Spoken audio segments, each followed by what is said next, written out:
Avui la cosa va de menjar a tope. A La Vanguardia ens expliquen les postres veganes preparades per Jordi Roca i Marc Ribas. Tenen bona pinta, tot i que a mi el fet de que porti vi no m'acaba de convèncer perquè sóc abstemi.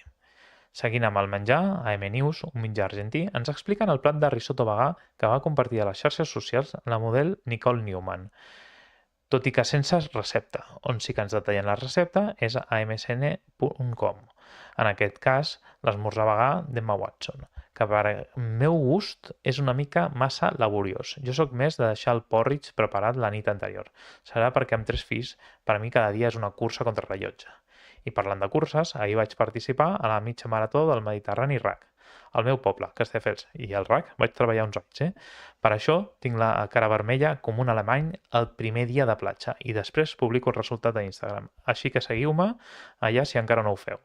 I si us en recordeu, l'altre dia us parlava de com els mitjans digitals repliquen una vegada i una altra les notícies que veuen en altres mitjans. Doncs seguim replicant dues notícies sobre veganisme. Són aquesta i aquesta. Ja ni les comento ni les enllaço, perquè ja ho vam fer l'altre dia. De la resta de notícies sí que us deixo l'enllaç a la descripció i aquí, a sota, les meves xarxes socials.